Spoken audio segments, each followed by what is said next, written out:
Hi masters, for you మీకోసం ఛానల్కి స్వాగతం సుస్వాగతం. ముందుగా మన జగద్గురువైన బ్రహ్మర్షి పితామహ పత్రిజీ గారికి, మన గురుమాతకి నా ఆత్మ ప్రణామాలు మాస్టర్స్. ఓకే మాస్టర్స్, ఈరోజు మన ఛానల్కి సీనియర్ పిరమిడ్ మాస్టర్ గారైన పద్మ మేడం ఊసూర్ నగర్ నుంచి వచ్చారు. మేడం గారు సాదరంగా ఆహ్వానించుకుందాం. ఈరోజు మేడం చెప్పబోయే టాపిక్ కర్మలు ఎలా దగ్ధం చేసుకోవాలి. ఈ గొప్ప ఆత్మజ్ఞానం అందించడానికి మేడం గారికి వెల్కమ్ చెప్దాం మాస్టర్స్. నమస్తే మేడం, వెల్కమ్ మేడం. ముందుగా విశ్వగురువైన పత్రి సార్కు రోజు జ్ఞానాన్ని ఇస్తున్న బ్రహ్మర్షి తటవర్తి రాఘవర సార్కు, బ్రహ్మ విద్వరిష్ట రాజలక్ష్మి మేడం గారికి, ఈ జూమ్ నిర్వహిస్తున్న మరి సరితాదేవి మేడం గారికి, యూట్యూబ్ లో వీక్షిస్తున్న ఆత్మ బంధువులందరికీ మరి ఆత్మ ప్రణామములు. నా పేరు పద్మ, హుజూర్ నగర్. నేను తీసుకున్న టాపిక్ ఏంటిదంటే జ్ఞానమాల అనే పుస్తకం నుంచి కర్మలను ఎలా దగ్ధం చేసుకోవాలనే టాపిక్ తీసుకున్నాను. నా గురించి నేను కొంచెం వివరించుకొని టాపిక్లోకి వెళ్దాం. అయితే నేను ఈ ధ్యానంలోనికి రాకముందు నేను మాంసాహారం తీసుకునేదాన్ని. మరి మా అమ్మగారి కుటుంబం కానీ మా అత్తగారి కుటుంబం కానీ ఇలా మరి మాంసాహార కుటుంబమే. ఈ ఎలా మరి ఏమైందో ఏం కథో పూర్తి నేను చాలా అజ్ఞానంలో ఉన్నాను. ఎందుకంటే ఆలోచనల పుట్ట ఈ మనసు అనేది. ఈ ఒక అన్నం కూర చేయడానికి ఎంతో టైం తీసుకునేదాన్ని, ఎంతో టైం ఒక రకంగా బాధగా ఉండేదాన్ని. నేను ఎప్పుడు నైట్లా ఎన్ని నైట్లు నిద్ర పట్టలేదు. నిద్ర పట్టకపోయేసరికి ఉదయం లేచేసరికి నీరసంగా ఉండేది. ఇలా ఎందుకు నిద్ర పట్టట్లేదని సైక్రియాటిస్ట్ దగ్గరికి పోయినాను. తలలో కూడా స్కానింగ్ తీయించుకుంటే ఏం తేలలేదు. తేలకపోయినా కూడా అలానే నెట్టుకొచ్చాను. తర్వాత ఏమైందంటే ఒకసారి మిర్యాలగూడానికి సైక్రియాటిస్ట్ దగ్గరికి పోతే ఒక లిస్టు రాసిండ్రు, మందుల లిస్టు. అవన్నీ వాడినా కూడా ఎలా ఉన్నదంటే అది నిద్ర కాదు, మత్తు కాదు. ఒక రకంగా భావనలో ఒక రకంగా ఉండేది. మనసు ప్రశాంతంగా ఎప్పుడు ఉండకపోయేది. మరి మైగ్రేన్, తలనొప్పి, విపరీతమైన వామిటింగ్స్ ఇలా ఉండేది. మరి ఒకసారి మిర్యాలగూడానికి తటవర్తి రాఘవరావు సార్ వస్తుంటే అందరూ మిర్యాలగూడెం తటవర్తి రాఘవరావు సార్ దగ్గరికి వెళ్తే మంచిగా ఎదుగుతారు అనేది చెప్పడం జరిగింది. వాళ్ళు ఎవ్వరు రాలేదు, నేనే పోయాను. అక్కడ సార్ ఏమన్నారంటే, మీరు దేహం కాదు ఆత్మ అని రాసి ఉన్నది. అక్కడ మీరు దేహం కాదు ఆత్మ. అయితే ఇది మంచి మార్గమే తెలుసు, కానీ పరిస్థితి ఎట్లుందంటే ధ్యానం చేసినా కూర్చోబుద్ధి కావట్లేదు. మనసు ఒత్తిడిగా, అలజడిగా, ఆందోళనగా, చికాగ్గా, కోపంగా ఇలా ఉంటుంది. అయినా కూడా ఇది గొప్ప మార్గం, భగవంతుని మార్గం.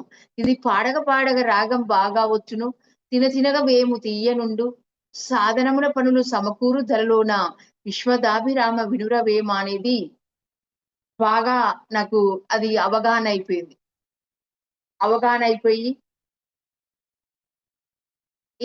ఏమైంది బాగా నాకు అవగాహన అయిపోయి అది చిన్నగా మెల్లమెల్లగా ఈ రంగంలోకి వచ్చేసాను. ఆ భీమవరం వెళ్ళినాక ఎంతో బాగా క్రమశిక్షణతోని మరి ధ్యానములో ఎంతో మరి 10 గంటలు రోజు జ్ఞానము రెండు నిక్షిప్తమై ఉన్నది. అలా ఉన్నప్పుడు ఏమైందంటే చిన్నగా మెల్లిమెల్లిగా ఈ సమస్యలు, ఈ నాడీ మండలం అనేది కొంచెం శుద్ధి జరిగి మెల్లిమెల్లిగా కొంచెం ఎంతో అంతో రోజు చెప్పేటి విషయాలు గ్రహించడం చేయడం. ఇలా మీరు గొప్పగా ఎదుగుతారు, క్లాసులు చెప్పండి, మీరు జ్ఞానాన్ని పెంచుకొని జ్ఞానాన్ని పంచండి అనేది సారు చెప్పడం జరిగింది. ఆ విధంగానే ఎంత వీలైతే అంతే చేయడం జరుగుతుందండి.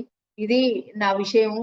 అయితే ఇక్కడ కర్మలు ఎలా దగ్ధం చేసుకోవాలి అంటే, కొందరు సుఖంగా ఉంటారు, కొందరు సంతోషంగా ఉంటారు.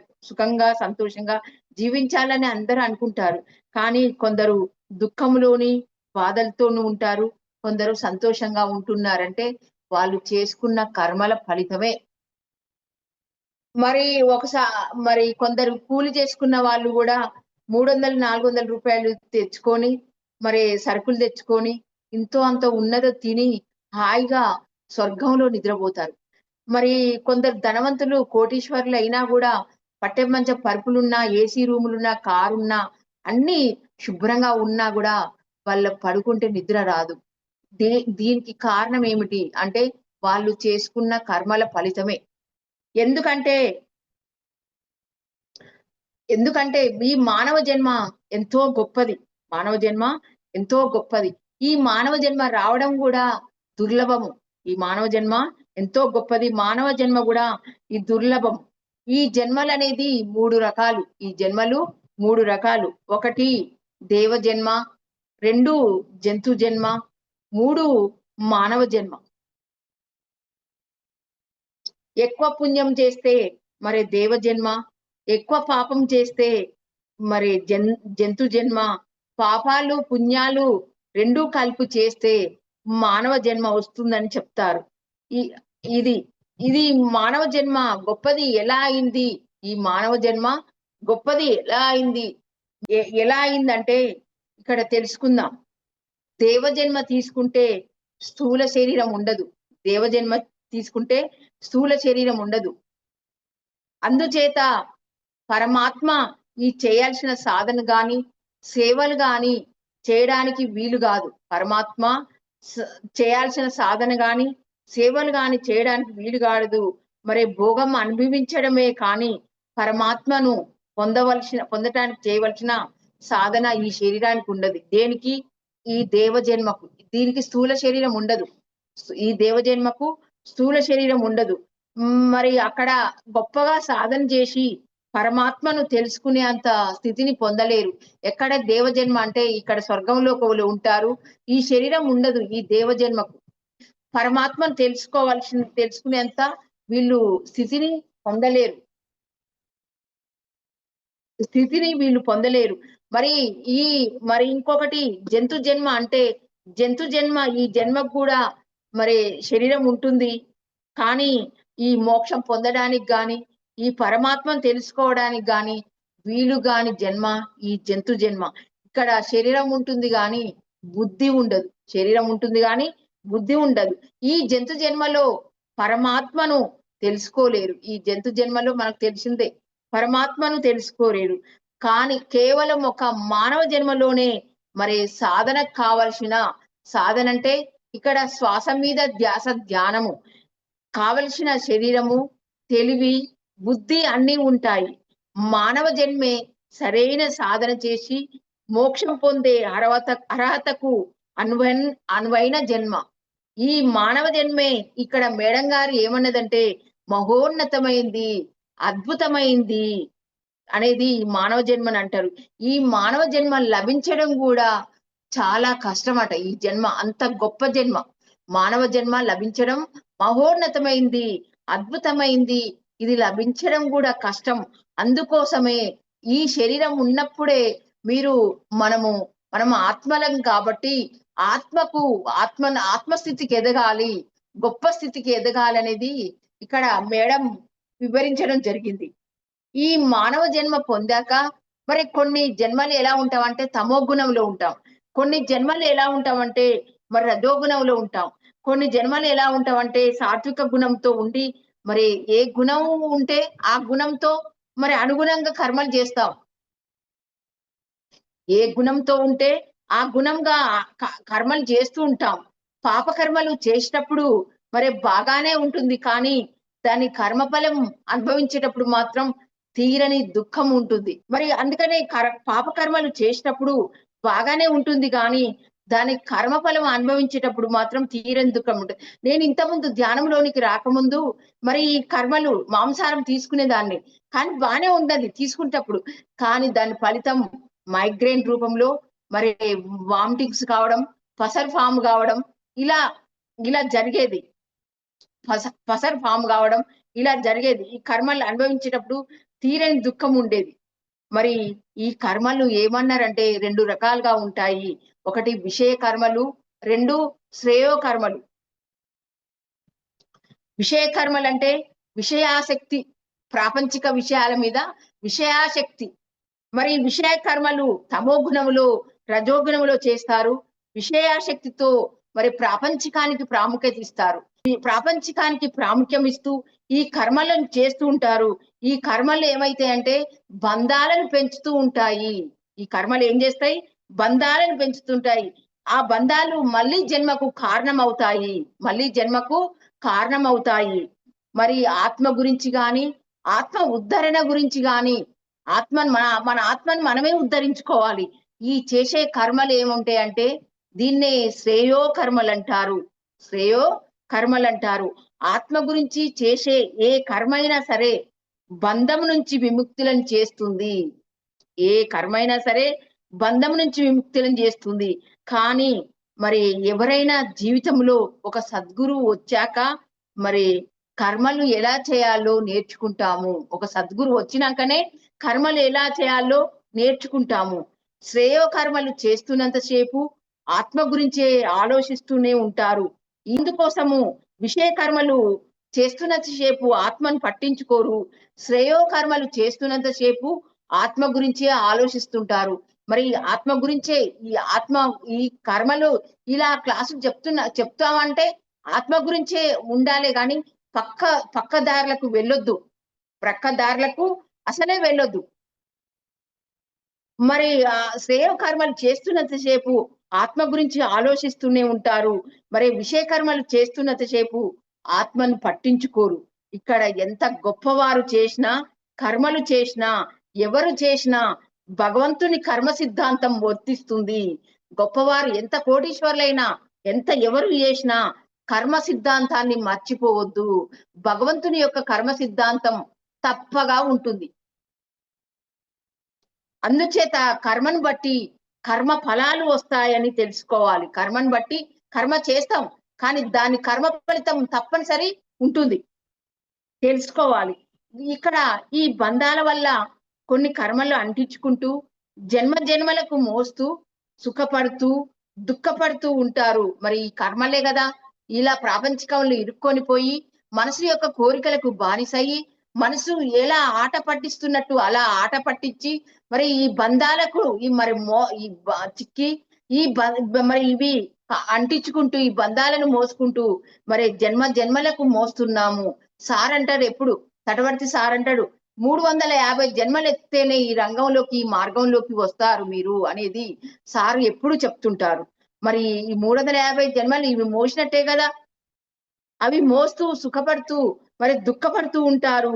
ఈ శరీరము కర్మను బట్టే వస్తుంది. పాపమైన పుణ్యమైన శరీరం వస్తుంది. సద్గురువు వచ్చాక మరి ఎలాంటి కర్మలు చేయాలో నేర్చుకుంటాము. ఒక సద్గురువు మాత్రమే ఒక్కడే సత్యం చెప్పగలడు. సత్యం చెప్పిన వాడే జన్మను ఎలా సార్థకత చేసుకోవాలో చెప్పగలుగుతాము. మరి ఇప్పటి వరకు ధ్యానంలోనికి రాకముందు మరి డబ్బుల్లోనే సుఖం ఉంది అనుకున్నాము, ఈ సంసారంలోనే సుఖం ఉంది అనుకున్నాము, ఈ పిల్లల్లోనే సుఖం ఉంది అనుకున్నాము. మరి ప్రతి ఒక్కరు కూడా ధనం కోసం తాపత్రయ పడుతున్నాం, కానీ ఇది శాశ్వతమైంది కాదు కదా. ఇది శాశ్వతమైంది కాదు కదా. ధనం కోసం తాపత్రయపడుతున్నాం, సంసారం కోసం పిల్లల కోసం తాపత్రయపడుతున్నాం, ఇది శాశ్వతమైంది కాదుగా. ఇది చూసుకుంటూ ఆత్మను నిర్లక్ష్యం చేయొద్దు. ఇది చూసుకోవాలి, ఆత్మను అసలే నిర్లక్ష్యం చేయొద్దు అనేది ఇక్కడ గురువులు చెప్పడం జరుగుతుంది. ఆధ్యాత్మిక మార్గంలోకి వచ్చినాక శాశ్వతమైంది ఏంటిది, అశాశ్వతమైంది ఏంటిదో మరి వచ్చిన తర్వాతనే తెలిసింది. ఇది శాశ్వతమైంది ఏంటిదంటే ఆత్మే, ఈ దేహం కాదు, ఆత్మే భగవంతుడు అనేది తెలిసింది అన్నట్టు. మరి ఇక్కడ ఈ సృష్టిలో సృష్టించబడిన అన్ని అశాశ్వతమే. ఈ శ్రేయ కర్మలు మరి ఎక్కువ చేస్తూ ఉంటారు. ఏదైనా సరే కర్మ అనేది అంటుకోకుండా ఉండాలంటే మరి ఇది ముందుగా తెలుసుకోవాలి. ఈ కర్మలు అనేది 3 రకాలు. 3 రకాలంటే 1 ఆగామి కర్మలు, 2 ప్రారబ్ధ కర్మలు, 3 సంచిత కర్మలు. ఏంటంటే ప్రస్తుతం ఇది చేస్తున్న కర్మలను ఆగామి కర్మలు అంటారు. శరీరం తీసుకున్నాక ఇవి ప్రస్తుతాన్ని ఇవి నడిచేటి అని ఆగామి కర్మలు అంటారు. వీటిని వర్తమాన కర్మలు అంటారు. మరి ఇక్కడ మరి రెండోది ప్రారబ్ధ కర్మలు అంటే శరీరం తీసుకున్నప్పుడు సంచితంలోంచి కొన్ని కర్మలను తీసుకుంటూ ఈ భూమి మీదకి వస్తాం. వాటిని ప్రారబ్ధ కర్మలు అంటారు. మరి ఇంకొకటి నిల్వ ఉన్నాయి అన్ని కూడా, సంచితంలో నిల్వ ఉన్నాయి అన్ని కూడా అవి సంచిత కర్మలు అంటారు. ఈ కర్మలు అనేది 3 రకాలు. ఈ కర్మలు అనేది 3 రకాలు. ఫస్ట్ ది పాయింట్ ఏంటంటే ఆగామి కర్మలు. శరీరము తీసుకున్న తర్వాత చేసే కర్మలన్నీ ఆగామి కర్మలు అంటారు. వీటినే వర్తమాన కర్మలు అంటారు. ఈ ఆధ్యాత్మిక మార్గంలోకి వచ్చినాక మరి ఎలాంటి కర్మలు చేయాలంటే, ఎలాంటి భావంతో ఉండాలంటే, మరి ఇక్కడ ఏమన్నారంటే మన గురువులు మనం చేస్తున్న కర్మలు కర్తృత్వ భావం లేకుండా చెయ్యాలి. కర్తృత్వ భావం అంటే ఇక్కడ నేను చేస్తున్నాను అనే భావం లేకుండా చేయమన్నారు. నేను చేస్తున్నాను అనే భావం లేకుండా చెయ్యాలన్నారు. ఇక్కడ నేను చేస్తున్నాను అనుకోకుండా చేస్తున్నాను అంటే అది వేరే కర్మ అవుతుంది. అది కర్మను మరి మోసినట్టు అంటించుకున్నట్టు.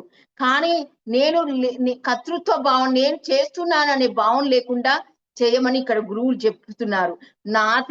ఆ పరమాత్మే, ఆ పరబ్రహ్మే నా చేత క్లాసు చెప్పించబడుతుంది. నేను కాదు చెప్పేది, ఆ పరబ్రహ్మే నా చేత ఇక్కడ క్లాస్ చెప్పించబడుతుంది అనే భావంతో చెప్పాలనేది ఇక్కడ గురువులు చెప్పడం జరిగింది.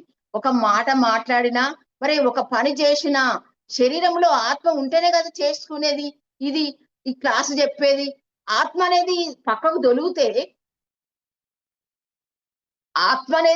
దొలిగితే ఈ శరీరం అనేది శవం అవుతుంది కదా. ఈ శరీరం అనేది శవం అవుతుంది కదా. ప్రతిదీ కూడా ఆత్మ ఉంటేనే, దాంట్లో ఆత్మ ఉంది కాబట్టేనే ఈ పని చేయగలుగుతున్నాము, ఈ క్లాసులు చెప్పగలుగుతున్నాము. ప్రతిదీ కూడా ఆ భగవంతుడు ఉండేపట్టుకనే కదా ఈ పని జరుగుతుంది అనే భావంతో మనం ఉండాలి అనేది ఇక్కడ గురువులు చెప్పడం జరిగింది. ఇంకా ఏమన్నారంటే మరి ఒక పెద్ద యజ్ఞం చేస్తుండ్రానంటే అది లోక కళ్యాణం కోసం చేస్తున్న మహాయజ్ఞం అనుకుంటే అది బంధం అవ్వదు. అది నీ సంచితంలో కలవదు. సంచితం అంటే నిల్వ ఉంటాయి మన కర్మలు అనేది రికార్డు చేసి ఉంటాయి. ఈ సంచితంలో కలవదు. అది మహాయజ్ఞం అనుకుంటే బంధం అవ్వదు, సంచితంలో కలవదు. నేను చేస్తున్నాను అనుకుంటే పుణ్యం వస్తుంది, అది సంచితంలో కలుస్తుంది. ఇది మహాయజ్ఞం అనుకుంటే మాత్రం అది సంచితంలో కలవదు అనేది ఇక్కడ గురువులు చెప్పడం జరిగింది. పాపం చేయకూడదు. పాపము స్వార్థం కోసం చేస్తున్నావు చూడండి. స్వార్థం కోసం ఎవరినైనా చంపితే అది మహాపాపం. మరి ఇక్కడ మరి ధర్మరాజు చేత ఒకసారి కృష్ణుడు అబద్ధం ఆడించాడు. అది ఆ పాపం అనేది ధర్మరాజుకు రాదు. కారణం ధర్మ స్థాపన కోసం అలా చేసిండట ఆ కృష్ణుడు. ధర్మరాజు చేత మరి అబద్ధం ఆడించిండట. మరి కామ్య కర్మలు అంటే ఇక్కడ కామ్య కర్మలు కాదు, కర్తవ్య కర్మలే చేయాలంటే. కామ్య కర్మలు అంటే ఫలితాన్ని ఆశించే కర్మలు. కర్తవ్య కర్మలంటే ఫలితాన్ని ఇవి కర్తవ్య కర్మలైనా శ్రేయో కర్మలైనా ఇవి ఆత్మ కర్మలే. కామ్య కర్మలంటే ఫలితాన్ని ఆశించి చేసే కర్మలు. మనం ఫలితాన్ని ఏమి ఆశించొద్దు. ఏదైనా కూడా మన ఎదుగుదల కోసమే ఇక్కడ మనం క్లాస్ చెప్తున్నామంటే మనం మన ఎదుగుదల కోసమే అనేది చూసుకోవాలి. ఇక్కడ ఎవరి కోసమో మనం చెప్పట్లేం క్లాసు, మన ఎదుగుదల కోసమే అనేది ఆ భావంతో ఉండాలి. ఫలితాన్ని ఆశించొద్దు. ధ్యానం చేస్తున్నావు అంటే మన ప్రణాళికలో భాగమే. జ్ఞానం పొందడం కూడా మన ప్రణాళికలో భాగమే. జ్ఞానాన్ని అందరికి చెప్పడం అనేది కూడా మన ప్రణాళికే. ఇదంతా మన ప్రణాళికలో భాగం కాబట్టి మరి మనం చేస్తున్నాము, నేను చేస్తున్నాను అనే భావంతో చెయ్యాలి, కానీ కర్మఫలము నీకు అంటుకోదని ఇక్కడ చెప్పడం జరిగింది.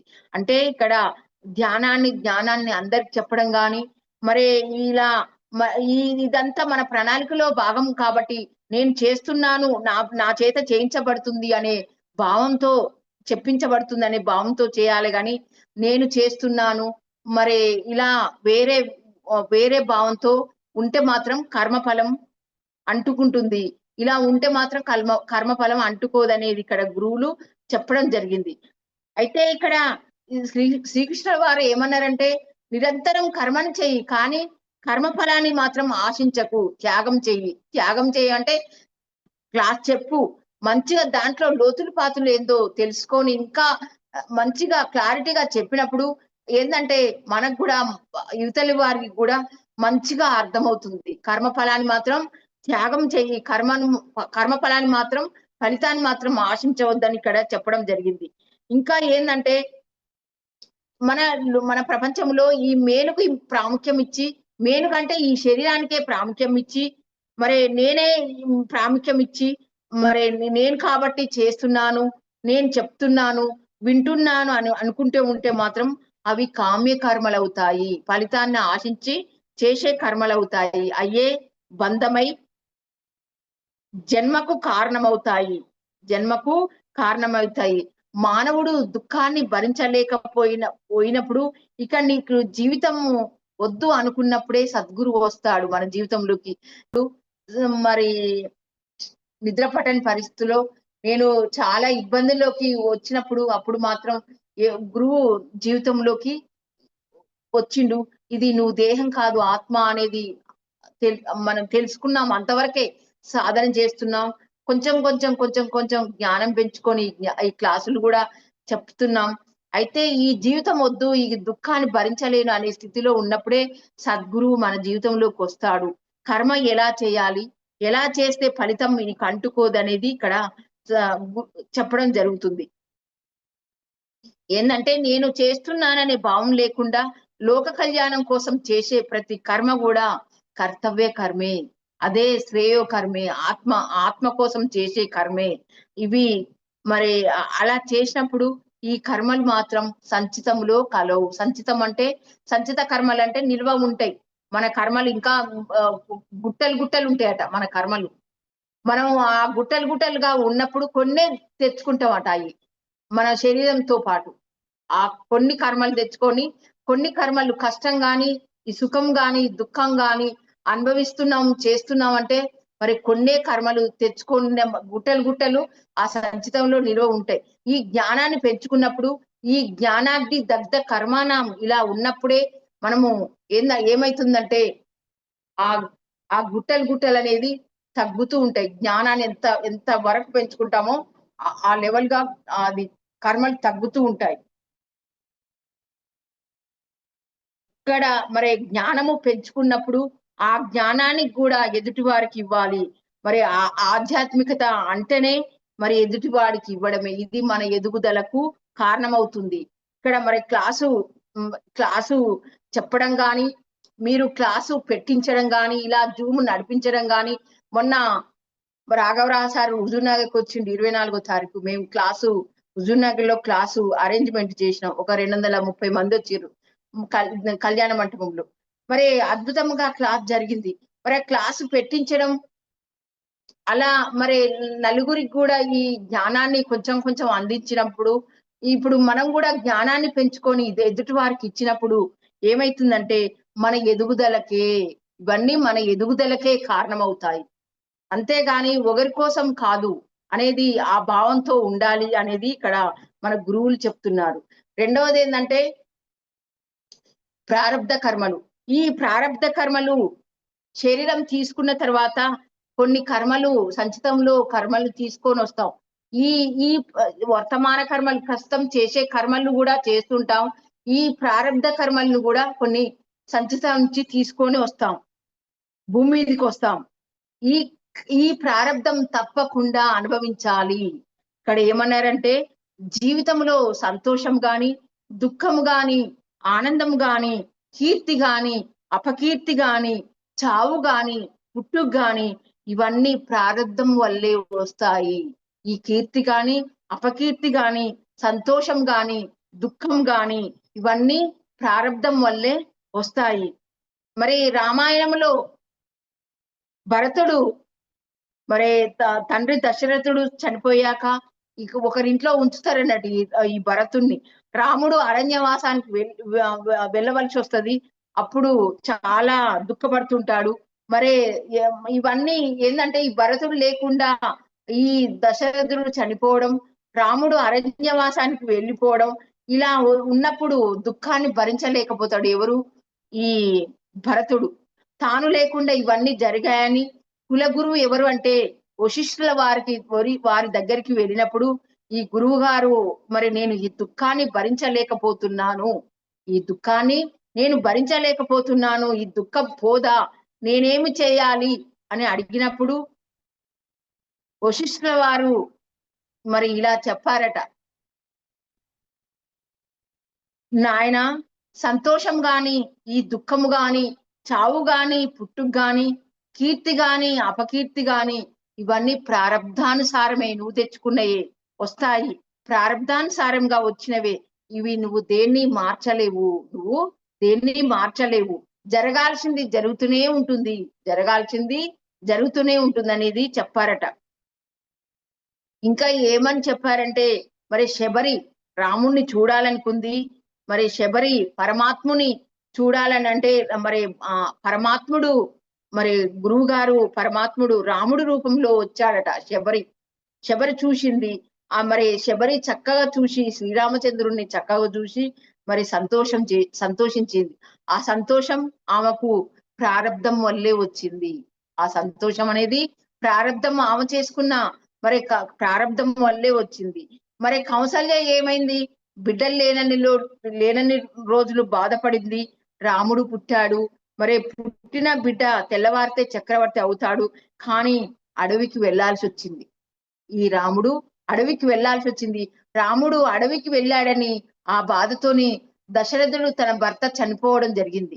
ఇటు కొడుకు ఇలా అరణ్యవాసానికి వెళ్ళాడని, ఇటు తన భర్త దశరథుడు చనిపోయిండని చాలా చాలా ఎంతో దుఃఖపడింది. ఎవరు? కౌసల్య ఎంతో దుఃఖానికి లోనైంది. అది ఏంటిదంటే ప్రారబ్ధమే. అది ఏంటిదంటే ప్రారబ్ధం వల్లే జరిగింది. మరి రాముడు అడవికి వెళ్ళాడనే వార్త విని దశరథుడు మరణించిండు, అది కూడా ప్రారబ్ధమే. అది కూడా ప్రారబ్ధ కర్మలే. అంటే సంచితములో నిలువ ఉన్న కర్మలను కొన్ని తెచ్చుకుంటారు శరీరం తీసుకుంటప్పుడు, అది కూడా అవి ప్రారబ్ధ కర్మలే. ఆహల్యకు శాప విమోచనం కలిగింది, మరో జన్మ కలిగింది, అది కూడా ప్రారబ్ధమే. అది కూడా ప్రారబ్ధమే. మరి ఎంతో మంది రామకార్యములో, రామరావణ యుద్ధములో రాముడికి సహాయపడ్డారు. రామరావణ యుద్ధంలో రాముడికి సహాయపడ్డారు. కీర్తి అంతా మరి ఆంజనేయునికి వచ్చింది, అది కూడా ప్రారబ్ధమే. ఆంజనేయునికి రామరావణ యుద్ధంలో రాముడికి సహాయపడ్డారు, కానీ కీర్తి మాత్రం ఆంజనేయునికి వచ్చింది. కీర్తి ఏంది? ఆంజనేయునికి వచ్చింది, అది ప్రారబ్ధమే. మరి కైకేయి రాముణ్ణి ఎంతో అల్లారికి ముద్దుగా పెంచింది, కానీ అపకీర్తి పాలైంది. మందర మాటలు విని, కైకేయి మందర మాటలు విని అపకీర్తి పాలైంది. రాముడు అడవికి వెళ్ళడానికి కైకేయే కారణమైందని ఇది అక్కడ అర్థమైంది. అపకీర్తి పాలైంది, అది కూడా ప్రారబ్ధమే. ఇలా చూసుకుంటే ప్రతి వాళ్ళ జీవితంలో కూడా ఇలా జరుగుతూ ఉంటాయి. రామాయణము ప్రారబ్ధం ఇలా ఉంటుంది, మనకు నేర్పింది. మన జీవితంలో కూడా ప్రారబ్ధం ఉంటూనే ఉంటుంది. ఇక్కడ ప్రారబ్ధం మనకు ఇప్పుడు కష్టం కాని సుఖం కాని, ఇప్పుడు ఏదన్నా ఈ రంగంలోకి వచ్చిన వెంటనే కొంచెం ఇబ్బందులు ఉండేప్పటికనే ఈ రంగంలోకి వస్తాం. ఇది మామూలు మార్గం కాదు, అన్ని పరీక్షలు ఎదురైతాయి. సాధన చేసుకుంటే మాత్రం, ఇవన్నీ ఓర్చుకుంటే మాత్రం ఈ ప్రారబ్ధాన్ని కూడా దాడతాం. ఈ మైగ్రేన్ తలనొప్పి వచ్చింది, మరి ఇంకొకటి లోపట అరగకుండా ఏదో జరిగింది, నిద్ర పట్టలేదు, ఇలా కొన్ని ఈ సాధన చేస్తున్నప్పుడు, ఇలా ఈ పుస్తకాలు చదువుతున్నప్పుడు ఏమైతుందంటే, మనం చేయవలసింది చేస్తుంటే మనకు తెలియకుండానే నిద్ర రావడం, ఇలాంటి తెలవకుండానే తలనొప్పి ఎగిరిపోతుంది. తెలవకుండానే తలనొప్పి ఎగిరిపోతుంది. మనం చేయవలసింది చేస్తుంటే పొందవలసింది పొందుతాము. ఈ ప్రారబ్ధాన్ని కూడా తెచ్చుకున్న కర్మలను కూడా దగ్ధం చేసుకుంటాం. ఎందుకంటే ఈ జ్ఞానాన్ని పెంచుకున్నప్పుడు, ఈ సాధన చేసినప్పుడు మన దగ్గర సాధన ఉంది, దాన్ని ఓర్చుకుంటుంటే నెమ్మదిగా మనం బయటపడతాం అనేది ఇక్కడ గురువులు మనకు చెప్పడం జరిగింది. థర్డ్ పాయింట్ ఏంటిదంటే సంచిత కర్మలు. ఈ సంచిత కర్మలు పెంచుకోకుండా ఉంటే మరి జన్మలు తగ్గుతూ ఉంటాయి. సంచిత కర్మలు పెంచుకోకుండా ఉంటే జన్మలు తగ్గుతూ ఉంటాయి. 100 జన్మలు తీసుకున్నా కూడా మనము ఎన్నో సంచిత కర్మలు, ఈ 100 జన్మలు తీసుకున్నా కూడా ఎన్నో సంచిత కర్మలు మూటలుగా పోగేసుకున్నాం. ఈ సంచిత కర్మలు మరి దగ్ధం చేసుకోవాలి అంటే గీతలో మరి శ్రీకృష్ణ భగవానుడు చెప్పాడు. ఏమన్నాడంటే, జ్ఞానాగ్ని దగ్ధ కర్మాణ. జ్ఞానం పెరిగే కొద్దీ కర్మలు దగ్ధమవుతాయి. జ్ఞానము ఈ సాధన చేస్తున్నా కొద్దీ, ఈ జ్ఞానం పెరుగుతున్నా కొద్దీ కర్మలు మనం చేసుకున్న సంచిత కర్మలు మూటలు మూటలు వేసుకున్న కర్మలు కొద్ది కొద్దిగా మెల్లిమెల్లిగా మెల్లిమెల్లిగా మెల్లిమెల్లిగా ఈ కర్మలన్నీ దగ్ధమవుతాయి అనేది ఇక్కడ మన గురువులు ప్రస్తావించారు. మరి ఏ జ్ఞానం మనకు కావాలంటే మనము ఆత్మలము, మన స్వరూప జ్ఞానమే కావాలి. ఈ ఆత్మ జ్ఞానాన్ని, బ్రహ్మ జ్ఞానాన్ని నేర్చుకోవాలి. ఇక్కడ సాధన చేయాలి, ఇక్కడ సాధన చేయాలి. ఈ జ్ఞానం కూడా పెంచుకుంటూ ఉండాలి. ఈ జ్ఞానం కూడా పెంచుకుంటూ ఉన్నప్పుడు మనకు అర్థం కాని ఎన్నో ఎన్నో మనకు తెలుస్తుంటాయి. ఈ శ్రవణం చేస్తున్నప్పుడు, శ్రవణం చేసిన దాన్ని మననం చేస్తున్నప్పుడు, మననం చేసిన దాన్ని నిధిధ్యాసనం అంటే అర్థం చేసుకుంటాము, ఆచరించగలుగుతాము. ఇవన్నీ కూడా మనం చేసినప్పుడు మనకు మైండ్ లో రికార్డ్ అయినప్పుడు ఏమైతుందంటే మనకు చేయవలసింది ఏందో చేస్తుంటాము. మెల్లిమెల్లిగా మెల్లిమెల్లిగా దీని నుంచి మనం బయటపడతాము.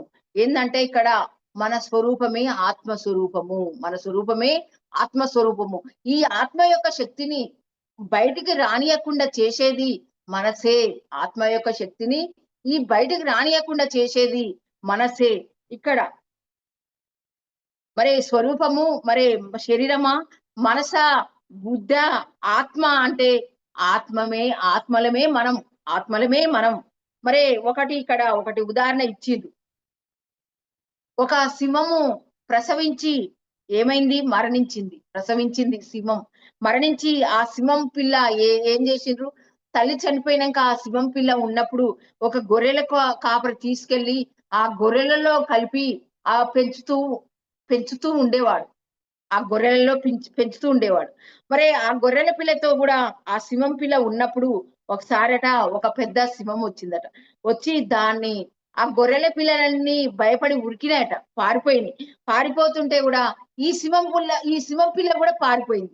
ఈ సింహం పిల్ల కూడా పారిపోయింది. అప్పుడు ఏమైందంటే ఆ సింహం పిల్ల దగ్గరికి వెళ్ళి, మరి నువ్వు సింహాని కదా, నన్ను చూసి పారిపోతున్నావేంటి అనేది అనేది ఆ సింహం పిల్లను అడిగిందట. ఎవరు ఈ సింహం? నేను గొర్రె పిల్లను అందట. అప్పుడు ఆ పిల్లను ఒక చెరువు దగ్గరికి తీసుకెళ్లి, చూడు నువ్వు నేను ఒకేలా ఉన్నాం, ఈ గాండ్రించు అంటే ఆ ఆ సింహం పిల్ల కూడా గాండ్రించిందట. అప్పుడు అర్థమైందట, ఓహో నేను సింహాన్ని, నేను సింహం పిల్లను అనేది అర్థమైందట. నేను గొర్రె పిల్లను కాను, సింహాన్ని అని అర్థమైందట. అప్పుడు సింహం వెనకాల ఆ సింహం పిల్ల కూడా అడవిలోకి పారిపోయిందట. అందుకోసమే మనము జీవుడను అనుకుంటే మాత్రం ఈ శరీరాన్ని చూసుకుంటూ, ఈ మనసు ఈ బుద్ధి స్థితిలో ఉన్నప్పుడు శరీరం అనుకుంటాము. కానీ సద్గురువు లాంటి సింహం వచ్చినప్పుడు, లాంటి సింహం మరి సద్గురువు మన జీవితంలోకి వచ్చినప్పుడు మన స్వరూపాన్ని తెలుసుకుంటాం. ఓహో ఇక్కడ నోట్లోంచి ఒక మాట కూడా వెళ్ళకపోయేది ఇంతకుముందు. కానీ సద్గురువు మన జీవితంలోకి వచ్చినప్పుడు చిన్న చిన్నగా మాట్లాడమని, మరి జూమ్ లో పాల్గొనమని, మరి ఇలా భయపడకుండా క్లాసులు ఏదన్నా మెల్లిమెల్లిగా క్లాసులు చెప్పమని ఇలా అన్నప్పుడు మెల్లిమెల్లిగా మెల్లిమెల్లిగా మెల్లిమెల్లిగా మాట్లాడడం మొదలు పెట్టడం ఇలా జరుగుతుంది. ఆ భయం అనేది విప్పుకుంటది. ఆ భయం అనేది విప్పుకుంటది. ఎప్పుడైనా సార్ ఏమంటాడంటే వీడియోలు కట్టేయద్దు మీరు, మా గురువు గారు చెప్తారు, వీడియోలు కట్టేయద్దు, ఏకాగ్రతతో ఆ టైమును వినియోగించుకోవాలి. ఇప్పుడు గురువు చెప్పినప్పుడు ఏకాగ్రతతో వినాలి, రాసుకోవాలి, దాన్ని మననం చేసుకోవాలి. శ్రద్ధగా విన్నప్పుడు మనం మైండ్ లో రికార్డు అవుతుంది. మనం ఉన్న స్థితి నుంచి ఉన్నత స్థితికి ఎదుగుతాము. మనము ఆత్మను ఉద్ధరించుకోవడం, మనల్ని మనం ఉద్ధరించుకోవడమే. ఇక్కడ ఏంటంటే సాధన అంటే స్వయంగా సంపాదించుకునే ధనం ఒకరిచ్చేది కాదు ఇక్కడ. అయితే ఇక్కడ శరీరము నేను అన్నట్టుగా జీవిస్తే మాత్రం కర్మలు దగ్ధం కాదు. శరీరము నేనంటే ఇక్కడ ఏదైనా వండుకోవడం, తినడం, సంపాదించుకోవడం, ఇల్లు కట్టుకోవడం, ఇంకా బట్టలు తీసుకోవడం, ఇలా కార్లు మెయింటైన్ చేసుకోవడం, ఇలా ఈ రకరకాల పిండి వంట, ఇవన్నీ శరీరానికి సంబంధించినవే. ఆత్మకు సంబంధించిన ఏది? ఆత్మ దేన్ని అంటించుకోదు. కానీ ఆత్మ వైపు ప్రయాణం చేయాలి. మీరు ఉన్నప్పుడు శరీరానికి అవసరాలు చూసుకుంటూ ఆత్మ మన లక్ష్యం ఏంటిది, మనం గమ్యం ఏమిటి, మన లక్ష్యం ఏంటంటే పూర్ణజ్ఞాని కావడం, మన గమ్యం ఏమిటి అంటే సత్యలోకం చేరుకోవడం. మరి నెమ్మదిగా మనము ఆత్మకి ఇంపార్టెన్స్ ఇవ్వాలి. మనము శరీరానికే ఇంపార్టెన్స్ ఇచ్చినప్పుడు, ఇంకా శరీర స్థితిలో ఉన్నప్పుడు ఏమైతుందంటే మరి ఆత్మ యొక్క గొప్పతనాన్ని తెలుసుకోలేం. కాబట్టి మనము శరీరం అన్నట్టుగా జీవిస్తే మాత్రం కర్మలు దగ్ధం కావు, కర్మలు దగ్ధం కావు. శరీరము నేను అనే అజ్ఞానములో బ్రతికినంత కాలం మరి కర్మలు పెంచుకుంటూ ఉంటాము, బంధాలను కూడా పెంచుకుంటాము. అంటే పిల్లలు, ఈ మనమలు మనవరాళ్ళు, బంధాలు, ఇవి వాళ్ళ స్నేహితులు, ఇవన్నీ పెంచుకుంటూ ఉంటే మాత్రం మరి ఆ బంధాల కోసమే టైం అంతా వేస్ట్ చేసినప్పుడు ఏమైతుందంటే ఆ బంధాలు జన్మ జన్మలకు ఆ బంధాలు వస్తూనే ఉంటాయి. అయ్యే వస్తాయి. కర్మలు చేస్తూనే ఉంటాం. ఈ బంధాలన్నీ పోగొట్టుకోవడం, కర్మ చేయకుండా ఆపగలగడం అనేది గురువు వచ్చి మన స్వరూపాన్ని తెలియజేసినప్పుడు మాత్రమే సాధ్యమవుతుంది. స్వరూపం అంటే ఆత్మము, మనము ఆత్మలము, ఆత్మే భగవంతుడు, అది మనమై ఉన్నాము అనేది స్వరూపం అంటే అది మనమై ఉన్నాము. జ్ఞానము వచ్చాక మరి కర్మలు తగ్గించుకుంటూ మరి వెళ్తాము. ఈ కర్మలను తగ్గించుకునే మార్గమే ఒక ధ్యాన సాధన. శ్వాస మీద ధ్యానము. ఈ ధ్యాన సాధన పెంచుకొని జ్ఞానం అనేది రోజు రోజుకు కొద్దిగా పెంచుకున్నప్పుడు ఈ సంచితాలన్నీ కూడా దగ్ధం చేసుకుంటాము. అలాగే మన స్వరూపాన్ని ఆత్మను దర్శించినప్పుడు మరి ఈ ఆత్మనే కాని శరీరం కాదు అనే మరి ఆత్మ వైపు ప్రయాణం చేసినప్పుడు ఇవన్నీ తెలుసుకున్నప్పుడు, జ్ఞానము పెంచుకున్నప్పుడు మనం శరీరం కాదని తెలుస్తుంది. శరీరం కాదంటే ఇప్పుడు చనిపోయినాక శరీరం అనేది ఆత్మ తప్పుకుంటే శరీరం శవం అవుతుంది అనేది మనకు సత్యం అర్థమైంది లేండి. సత్యం తప్పనిసరి అర్థమైంది. అందుకోసమే జ్ఞానాగ్ని దగ్ధ కర్మాణం, జ్ఞానాన్ని పెంచుకున్నప్పుడే ఈ కర్మలు దగ్ధమవుతాయి. ఆత్మ గురించి తెలుసుకునేది అంతా జ్ఞానమే. అయితే ఇక్కడ ఇప్పుడు మెలకువగా ఉన్నప్పుడు, నిద్రలో కలలు కంటున్నప్పుడు, ఇలా స్వప్నావస్థలో ఉంటాము. గాఢ నిద్రలో ఉన్నప్పుడు సుషుప్తి అవస్థలో ఉంటాము. ఈ ఈ ఆత్మకు ఈ 3 అవస్థలు లేవు. ఈ ఆత్మ ఎప్పుడు నిద్రపోదు, శక్తినిస్తూనే ఉంటది. ఆ భగవంతుడే. కాలాలు మారినా, యుగాలు మారినా మార్పు చెందనిది ఎవరు అంటే భగవంతుడు. అది నిత్యమైంది, అది శాశ్వతమైంది. ఆత్మ కర్మలు చేయడానికి శక్తినిస్తుంది, కర్మలు చేయడానికి శక్తినిస్తుంది. కానీ తాను మాత్రం దేంట్లో ఇరుక్కోదు. ఆత్మ శక్తినిస్తుంది కానీ తాను మాత్రం దేనిలో ఇరుక్కోదు. అందుకే ఆత్మకు ఏ కర్మ అంటదు. కానీ ఈ శరీరంతో చేసిన కర్మలు మళ్ళీ శరీరాన్ని తెచ్చుకొని అనుభవించాలి. అంటే ఈ శరీరంతో చేస్తాం, కొన్ని కర్మలు తెలియక చేస్తాం, శరీరాన్ని మనం వదిలిపెట్టినప్పుడు మళ్ళీ శరీరంతో ఈ కర్మలన్నీ అనుభవించాలి. మనం చేసిన పాప పుణ్యాలన్నీ కూడా అనుభవించాలి. మరి ఈ జన్మలోనే సాధ్యమైంది ఏమంటాడంటే గురువు, ఈ జన్మలోనే సాధ్యమైనంత వరకు కష్టపడాలి. కొన్ని కష్టపడ్డప్పుడు మరి ఇక్కడ సాధన చేసినప్పుడు ఈ జ్ఞానాన్ని పెంచుకుంటున్నప్పుడు కొన్ని దాటగలుగుతావు అనేది గురువులు చెప్పడం జరుగుతుంది. మరి ఏందంటే ఇప్పుడు ఇక్కడ ఏందంటే ప్రాపంచిక జీవితంలో తెలియక చాలా తప్పులు చేస్తుంటాము. కానీ ఆధ్యాత్మిక జీవితంలోకి వచ్చిన తర్వాత మరి కర్మ సిద్ధాంతం ఉంది కదా. ఏ కర్మ చేస్తే ఆ కర్మ ఫలితం తప్పనిసరి అనుభవించవలసిందే. ఎవరైనా కూడా సమయం సందర్భాన్ని బట్టి ఆ కర్మ సిద్ధాంతం మాత్రం అనుభవించవలసిందే. మరి మునులెప్పుడు మౌనంగా ఉంటారు. మరి మౌనం వల్ల వాళ్ళు శక్తిని కోల్పోరు. మాట ద్వారా చేసే మరి ఎన్నో కర్మల్ని చేయకుండా ఉంటారు. ఈ మాట ద్వారా లోడలోడ వాళ్ళు ఆగరు, ఆలోచించి మాట్లాడతారు. ఒక్క మాట మాట్లాడినా కూడా వాళ్ళు మౌనంగా ఉంటారు. మునులెప్పుడు మౌనంగా ఉంటారు, శక్తిని కోల్పోరు. ఇప్పుడు ఏంటంటే ఒక ఎండు ఎండు కట్టెలు ఉంటది. మరి ఏంటంటే అగ్గిపుల్ల గీరి ఆ కట్టెల మధ్యన వేస్తే ఆ గబగబా అని అవన్నీ కాలి బూడిదైపోతాయి. ఇది కూడా మూటలుగా ఉన్న కొన్ని కర్మలు కూడా దానికి సంబంధించినవి. మరి కర్మలు ఉన్నా కూడా ఈ జ్ఞానాన్ని పెంచుకున్నప్పుడు, ఈ మౌనంగా ఉన్నప్పుడు, ఈ మాటను కూడా జాగ్రత్తగా చూసుకున్నప్పుడు, ఇప్పుడు మాంసాహారం తినకుండా ఉంటాం. మాంసాహారకు సంబంధించిన కర్మలు ఏదైనా ఉన్నా కూడా అవి దగ్ధమవుతాయి. మనం ఇక్కడ తింటలేము, దాన్ని ఆచరిస్తున్నాం. ఇంకొకటి విగ్రహారాధన కాదు, సత్యారాధన. సత్యారాధన అంటే శ్వాస మీద ధ్యాస, ధ్యానం చేస్తున్నాం, గుడికి వెళ్తలేం, పూజలు చేయట్లేం, దానికి సంబంధించిన కర్మలన్నీ దగ్ధమవుతాయి. డబ్బే శాశ్వతం అని కొందరు ఇదివరకు పట్టుబట్టినాం. కానీ డబ్బు వల్ల మరి మంచి ఉన్నాయి, చెడు ఉంది. ఆ డబ్బు అవసరాలను చూసుకోవాలి కానీ ఇల్లున్నా, వాకిలున్నా, బంగారం ఉన్నాయి, ఈ అల్పమైనవి పట్టుకుంటే మాత్రం మనం కర్మలు పెరుగుతూనే ఉంటాయి. అందుకోసం ఈ జ్ఞానం, ఆత్మజ్ఞానం, బ్రహ్మజ్ఞానం అనేది ఇది గొప్ప జ్ఞానం. కాబట్టి ఈ జ్ఞానాన్ని పెంచుకున్నప్పుడు కర్మలన్నీ దగ్ధమవుతాయి. అయితే ఈ కర్మలన్నీ జ్ఞానం అనే అగ్నిలో దగ్ధమవుతాయి. మేధస్సును, ఈ బుద్ధిని పెంచుకుంటే మాత్రం ఈ జ్ఞానం పెరుగుతూ ఉంటుంది. సద్గురు ఒక్కరే బుద్ధిని వికసింపజేసుకోండి అంటే తీవ్ర ధ్యాన సాధన చేయాలి, తీవ్ర ధ్యాన సాధన చేయాలి అనేది. ధ్యాన సాధన చేసినప్పుడు సాత్వికమైన ఆహారం తీసుకున్నప్పుడు, ఆహార నియమాలు కఠినంగా పాటించినప్పుడు ఏమైతుందంటే బుద్ధి వికసిస్తది. ఆ బుద్ధే మిమ్మల్ని నడిపిస్తది అనేది గురువులు చెప్పడం జరుగుతుంది. అక్కడ బుద్ధి శుద్ధమయ్యే కొద్దీ బుద్ధి అనేది 30%, 40%, 50%, 60%, 70%, 80% ఇలా 100% ఉన్నప్పుడు బుద్ధుడైతాం. మరి తక్కువ ఉన్నప్పుడు మానవ లక్షణాలుంటాయి. దైవ లక్షణాలుంటాయి, మానవ లక్షణాలుంటాయి. అందుకోసమే బుద్ధిని పెంచుకోమని అన్నారు ఇక్కడ. బుద్ధిని వికసింపజేసుకోండి అంటే ఇక్కడ సాధన చేసి ఈ పుస్తకాలు బాగా చదవాలి అనేది ఎప్పుడు మేడం చెప్తుంటది. ఈ పనులన్నీ కరెక్ట్ గా ఉంటాయి. ఏది చేయాలో, ఏది చేయకూడదో, ఏది మాట్లాడాలో, ఏది మాట్లాడకూడదో కూడా తెలుస్తుంది. అందుకోసమే ఇక్కడ ఈ యోగులు ఏం చేసిండ్రు, కర్మలన్నీ పోగొట్టుకొని యోగిగా మారిండ్రు. కాబట్టి మనం కూడా ఆ విధంగా మరి ముందుకు వెళ్ళాలి. సాధన, ఈ జ్ఞానాన్ని పెంచుకొని మరి ముందుగా ఉన్న స్థితి నుంచి ఉన్నత స్థితికి ఎదగాలి. అవకాశం ఇచ్చిన మీకు అందరికి కూడా ధన్యవాదాలు. Thank you madam.